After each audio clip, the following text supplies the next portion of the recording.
నీ లైఫ్లో నీ కళ్ళల్లో నీళ్ళు చూస్తాను అనుకోలేదురా. ఏం జరుగుతుందిరా? ఏం జరుగుతుందా? పావని నిన్ను ఆఫీస్లో ఎండీగా కూర్చోబెట్టినప్పుడు ఆనందపడ్డాను. షేర్స్ తన పేరు మీద తీసుకోమన్నప్పుడు నీ లైఫ్లో నువ్వు కోల్పోయింది దక్కుతుందని సంతోషపడ్డాను. అంతా బాగుందనుకున్న టైంలో అందరి ముందు సురేష్ గారిని కొట్టావు. పావనిని అర్ధరాత్రి రోడ్డు మీద వదిలేశావు. ఈ రెండు తప్పులేరా నువ్వు రోడ్డుకు రావడానికి కారణమయ్యాయి. ఇప్పుడు ఏమైందిరా?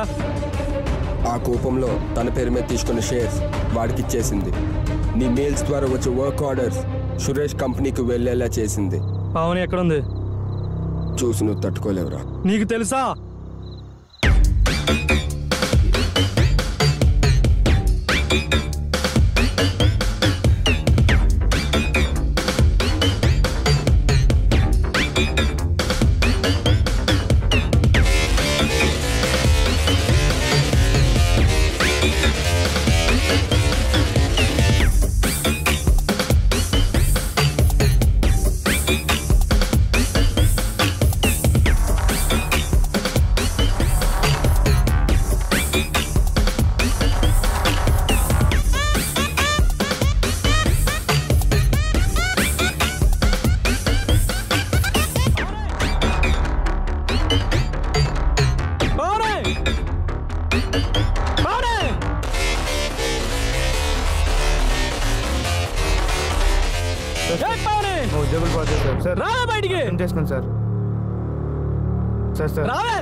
ఎక్కడికి? ఎక్కడికా? ఇన్ని రోజులు ఎక్కడున్నావా? అక్కడికి, నా దగ్గరికి రా, పోదాం. ఇన్ని రోజులు నీతో అక్కడ ఉన్నానంటే కారణం మోజు. నీ మీద అనుకుంటున్నావా? డబ్బు మీద. నాకు కావాల్సింది కేవలం డబ్బు మాత్రమే. కొట్టావా?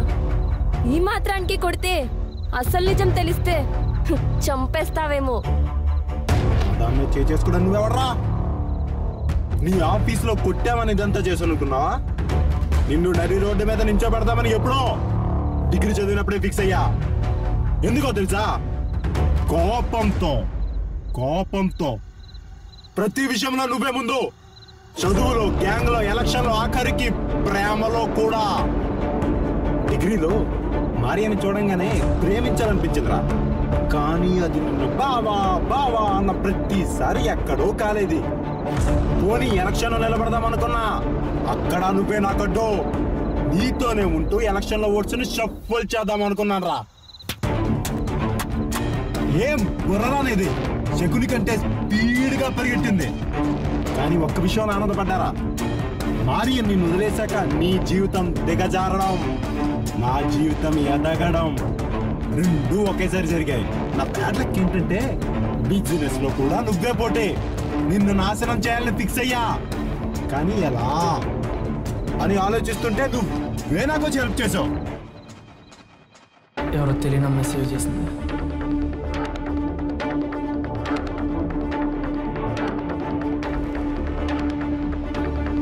అప్పుడు స్టార్ట్ చేశారా నా ప్లాన్ ని? ఇది నిన్ను కాపాడనమ్మాయి అనుకుంటావా? నో, నేను టిప్ ఇస్తే నీ దగ్గరకు వచ్చింది. పావని నువ్వు మా ట్రాప్ లో ఉన్నావని ఎన్నిసార్లు చెప్పినా సరే నీ తెలివి ఉందే, అది నన్ను నమ్మేలా చేయలేదురా. నీ ఆఫీస్కి వచ్చాక కన్ఫర్మ్ అయింది. నీ దగ్గర నుండి పావనిని ఎలా దూరం చెయ్యాలా అని ఆలోచిస్తుంటే నీ బర్త్డే వచ్చింది. అమ్మ కంటే ముందు ఎవరు విష్ చేసినా వాళ్ళు దూరం పెడతావని నాకు తెలుసు. అందుకే తనతో చెప్పించా. ఇంత చేస్తే గానీ నేను నీ మీద గెలవలేదురా. కమాన్.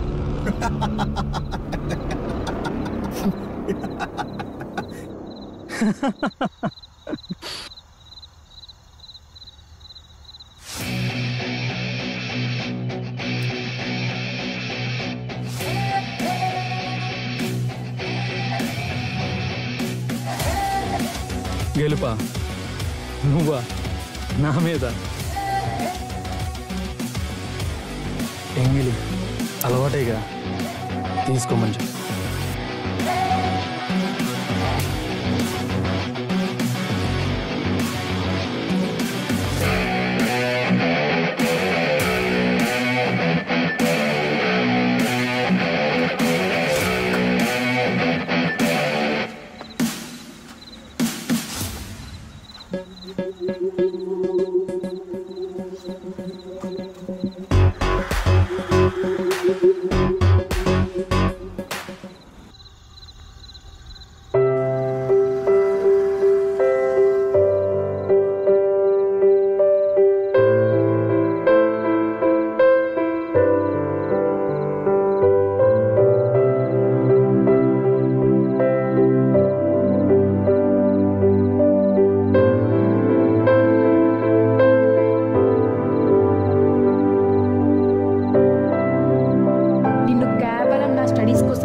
మాత్రమే యూజ్ చేసుకున్నా. Good bye.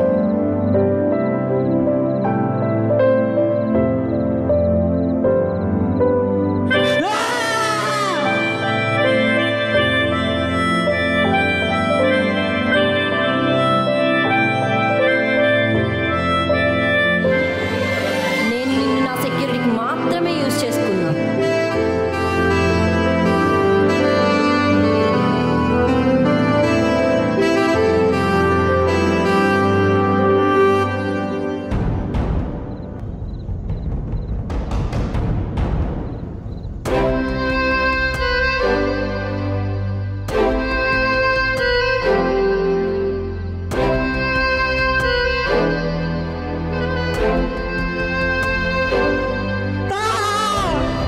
నాకు కావాల్సింది కేవలం డబ్బు మాత్రమే.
ఎవరది మొత్తం వెళ్ళమను దిగు వాళ్ళందరినీ వెళ్ళి పంపించు. ఎవరిక్కడ ఉండదు వెళ్ళండి. తుఫాన్ హెచ్చరిక వచ్చింది, ఎవరిక్కడ ఉండడానికి వీల్లేదు. నీకే చెప్పేది, వెళ్ళు వెళ్ళు. సార్ ఇక్కడ ఎవరో ఉన్నారు సార్. తీసుకురా వాడిని, తీసుకురా. సార్ వీడు ఎంత లేపినా లగట్లేదు సార్. సరే జీప్ పంపిస్తాను, ఎక్కించుకొని తీసుకురా. అలాగే సార్.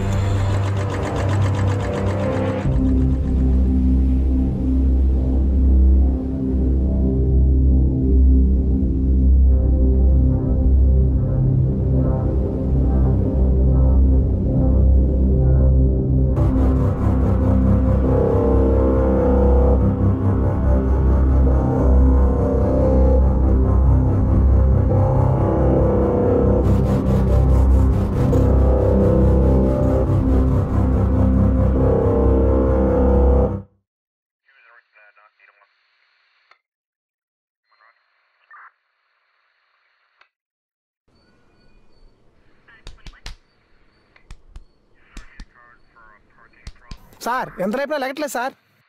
వాడు తుఫాన్కే లేవలేదు, నువ్వు లేపితే లేస్తాడా? ఆ జోబిలో ఏముందేమో చూడు.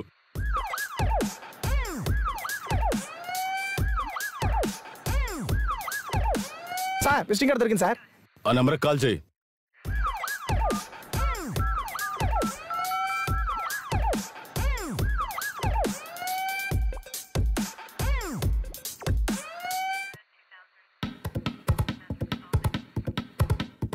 అది నువ్వు వాడే బీసీ కాల్ నాడు మొబైల్ కాదు, ఫింగర్ ప్రింట్ తో ఓపెన్ అవుతుంది చూడు.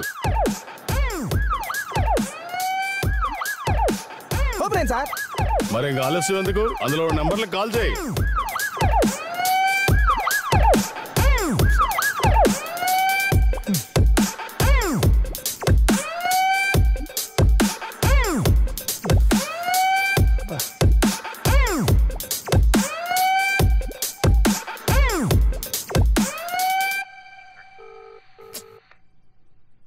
రింగ్ అవుతుంది కానీ ఎవరు ఎత్తట్లేదు సార్ ఫోను.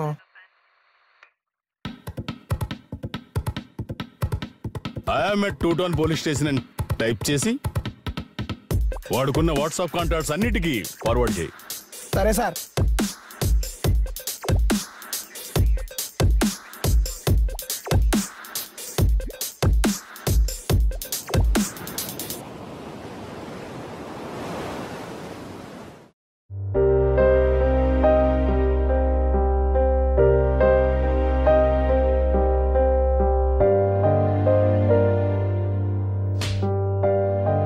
తాగి రోడ్డు మీద పడి దొర్లేంత దిగజారిపోయావా?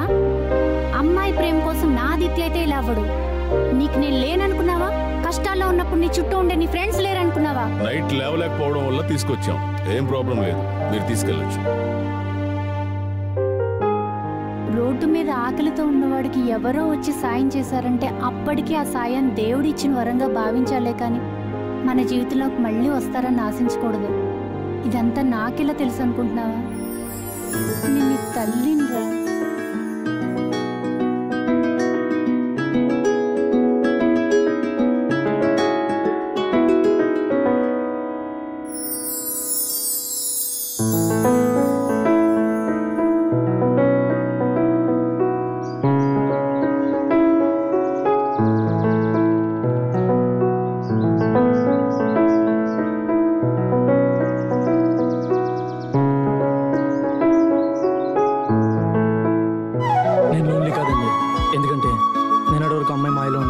చాలా లోన్లీగా ఫీల్ అయ్యా. ఈ ప్రపంచంలో ఫ్యామిలీ అండ్ బెస్ట్ ఫ్రెండ్స్ ఉన్నంత వరకు ఎవరు లోన్లీ కదండి. నోట్, గర్ల్స్, మీ అవసరాలు తీర్చుకోవడానికి మాలాంటి అబ్బాయిల జీవితాలతో ఆడుకోకండి.